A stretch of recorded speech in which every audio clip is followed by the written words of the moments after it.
Okey geng, so hari ni kita akan tengok satu welding machine Up Spirit MMA 250 daripada Kilat. Specialnya welding machine ni dia sangat compact dan ringan. Lagi satu apa yang menarik pasal welding set ni, pihak Kilat ada bagi offer yang sangat menarik, special untuk viewers Hito DIY. Jadi jom saksikan.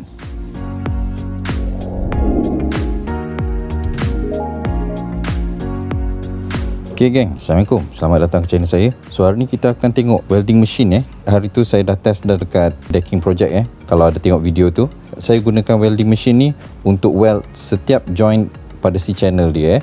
Jadi C channel adalah salah satu daripada besi yang nipis. Kadang-kadang tu susah nak weld pakai stick weld ni, tapi benda ni saya boleh adjust sampai 45 amp macam tu, dan boleh weld C channel tu dengan kukuh. Ada certain orang dia ingatkan welding machine ni dia macam gam untuk besi. So benda tu misconception lah.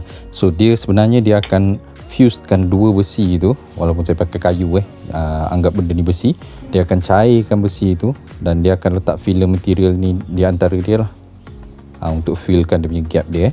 Jadi dia punya joint tu akan lagi kukuh. Biasanya welding joint akan lagi kukuh daripada besi tu sendiri. So ada beberapa jenis welding machine. Yang biasa kita dengar ialah yang pakai gas macam MIG dan TIG. Kemudian ada yang pakai rod MMA. So kali ni kita akan review yang jenis rod Up Spirit MMA 250 daripada Kilat. Specialnya welding machine ni, kuasa dia besar dalam package yang compact dan comel. Dulu masa saya belajar welding, saya guna transformer yang isi minyak tu. Dah lah berat, lepas tu susah pula tu nak welding pakai benda tu. Kalau saya welding besi hollow tu memang asyik berlubang je lah. So sekarang ni zaman moden, dia dah ada dah yang jenis kecil, comel, senang nak bawa dan senang untuk digunakan. Jom kita tengok apa dalam package dia. So dalam package dia, bila kita beli nanti yang welding machine ni, kita akan dapat dalam kotak kecil macam ni je, kotak kertas macam ni. Dia ada welding machine dia. Lepas tu dia ada bagi sekali electrode punya holder ni, earth clamp, ukul dan berus untuk membersihkan weld tu nanti. Carrying strap untuk benda ni sebab kecil je, jadi kita boleh bawa merata-rata. Dan welding mask. So dia ada bagi welding mask ni, tapi saya suggest kita cari yang jenis lain lah. Tapi boleh je pakai benda ni, tak ada masalah. Kalau kita nak beli sekali dengan rod, dalam option dekat Shopee tu ada, tapi package ni dia tak datang sekali dengan rod. Untuk spesifikasi dia, biasanya kalau dia tulis kat sini MMA 250 ni, maknanya dia boleh sampai 250 amp. Memang jauh lebih daripada mencukupi untuk kegunaan welding DIY dengan perusahaan pun. Kuasa dia memang tak padan dengan saiz dia. Biasanya kalau saiz macam ni dia punya ampere dia dalam 100 je. Tapi ini sampai 250 dalam package yang kecil macam ni. Saya dah test dah, yang kalau katakanlah pakai yang sampai maksimum 250 amp tu, pipe besi GI yang tebal pun boleh tembus. Kuasa yang bersesuaian untuk kita weld hollow ataupun besi nipis ialah dalam lingkungan 50 ke 100, 90 macam tu lah. 90 amp dah memang cukup dah untuk kita buat kerja-kerja macam tu. Duty cycle dia 60%. Saya dah try welding berterusan 5 ke 6 rod pada 50 amp lah lebih kurang, pun masih okey dan stable. Hari tu masa saya buat project decking hari tu, saya ada guna benda ni untuk test dan nampak gayanya memang okey, tak ada masalah. Senang nak cari dia punya amp dia bila kita nak start weld tu. So duty cycle ni dia tak begitu penting lah untuk skop DIY, sebab kita takkan weld berterusan tanpa rest selama dalam lebih daripada 3-4 minit. Untuk pengetahuan duty cycle ni kiraan berapa lama kita boleh buat weld tu berterusan daripada kiraan 10 minit. Maknanya kalau unit ni dia 60% duty cycle, maknanya dia boleh weld berterusan tanpa rest selama 6 minit sebelum mesin ni overheat. Untuk berat dia 2.5 kilo je. So sangat ringan untuk mesin welding kelas macam ni, saiz kecil, senang nak bawa merata. Kalau nak repair apa-apa ke, kita senang nak bawa merata dan tak payah nak set up banyak sangat. Kita just plug in je and then terus masukkan dia punya kabel dia dan kita dah boleh weld terus. Masa saya test welding machine ni saya test sekali kalau dia ada short circuit punya protection ke tak, dan nampak gayanya tak ada. Cuma dia punya load dia boleh tahan lama juga sampai rod tu merah, dia masih lagi tak overheat mesin ni.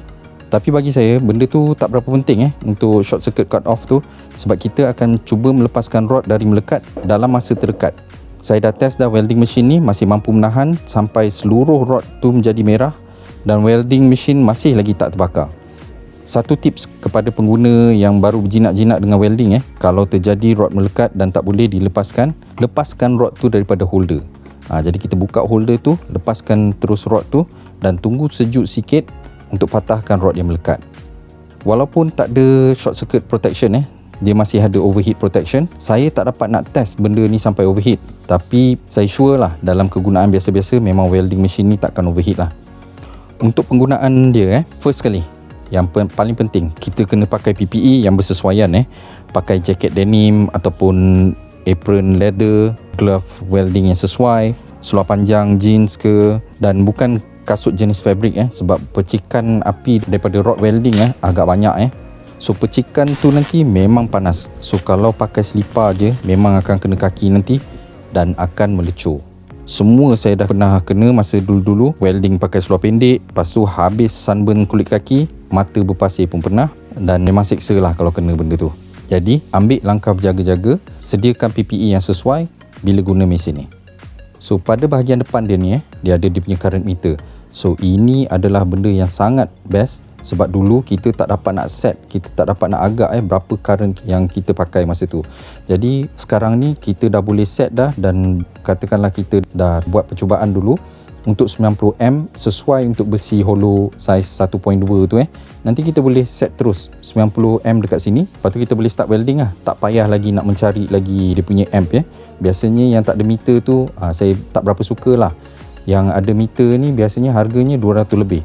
Tapi ada offer yang Kilat akan bagi di akhir video ni. Untuk dia punya terminal, dia ada positif dengan negatif.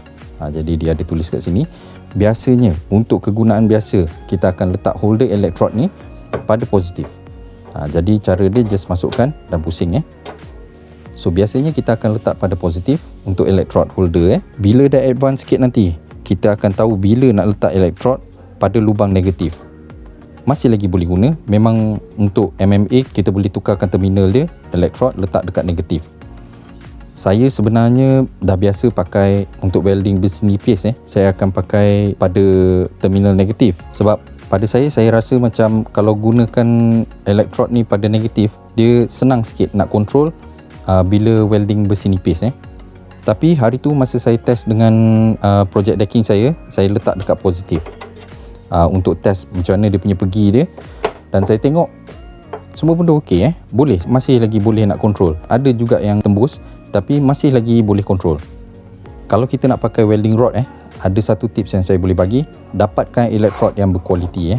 Elektrod ni memainkan peranan yang penting untuk welding. Kalau lagi berkualiti elektrod tu, lagi senang kita nak buat welding tu nanti. Macam elektrod yang dia ada jual sekali ni, tak silap saya RM35 untuk 2 kilo. Jadi agak besar. Biasanya kita akan pakai 1.6 hingga ke 3.2 lah.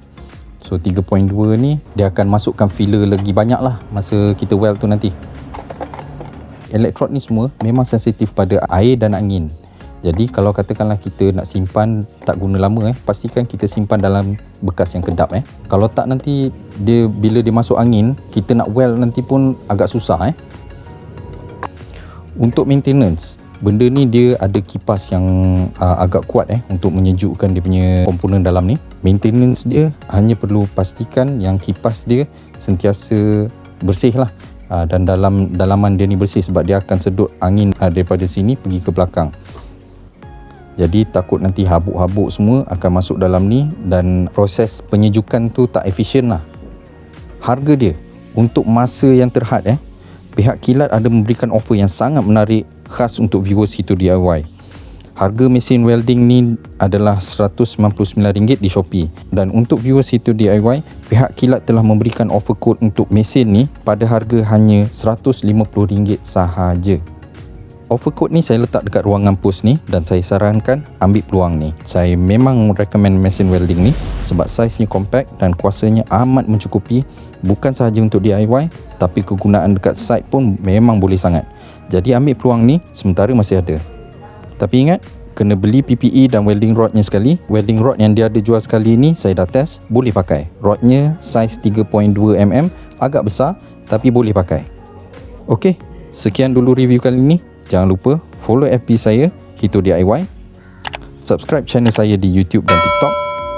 Kita jumpa lain kali. Okey, bye.